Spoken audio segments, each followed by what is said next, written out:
नमस्ते।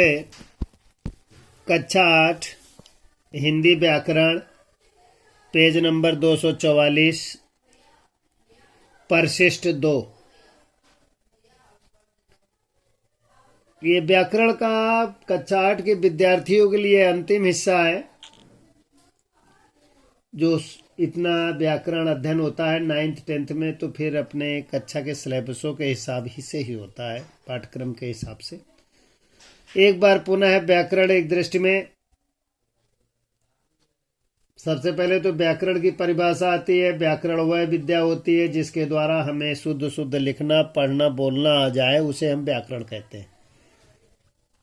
इसे तो मान लीजिए डिफिनीशन ऑफ ग्रामर। फिर इसमें आता है भाषा। भाषा की परिभाषा है, भाषा वो माध्यम है जिसके द्वारा हम अपने विचारों को आदान प्रदान कर सकते हैं। भाषा में भाषा के भेद हैं। भाषा के भेद मौखिक भाषा वो है जो मुख के द्वारा बोला जा सकता है। लिखित है। लिखित भाषा की परिभाषा इस प्रकार है, जो लिखकर हम शब्दों का प्रयोग करते हैं और दूसरा उसे पढ़ता है। तो भाषा के दो भेद हो गए, मौखिक और लिखित। अगला हिस्सा आता वर्ड्स।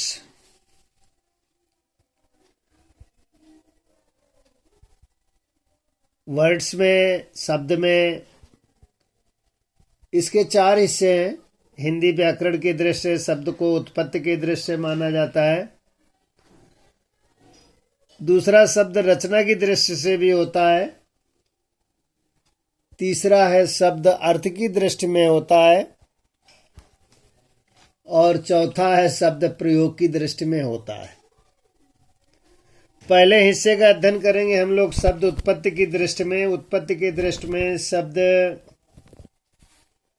4 प्रकार के होते हैं। नंबर 1 तत्सम, जो इस प्रकार है, सूर्य, दुग्ध, कर्ण और दधि। दूसरा हिस्सा है तद्भव। तद्भव इस प्रकार है। तद्भव के जो उदाहरण है इस प्रकार हैं: सूरज, दूध, कान, दही।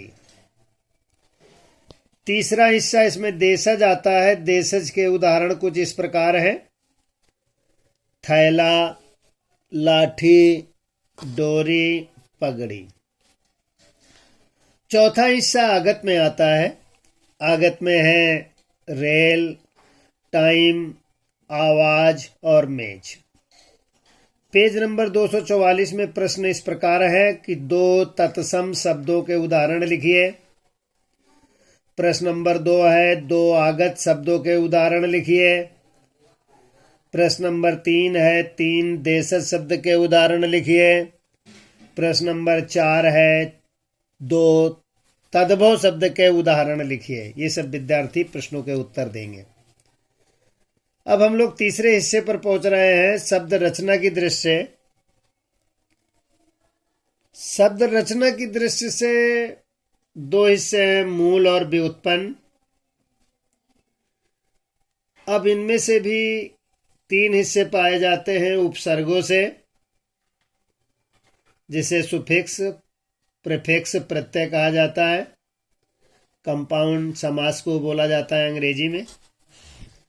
उसमें से उपसर्गों से हम शब्द प्राप्त करते हैं: दुर्बल, सबल। प्रत्ययों से हमें 2 शब्द प्राप्त होता है: बली और बलवान।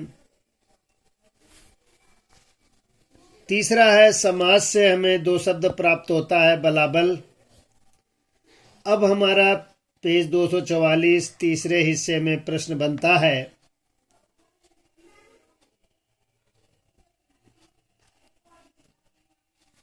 मूल शब्द शब्द की रचना के किस दृष्टि से आता है।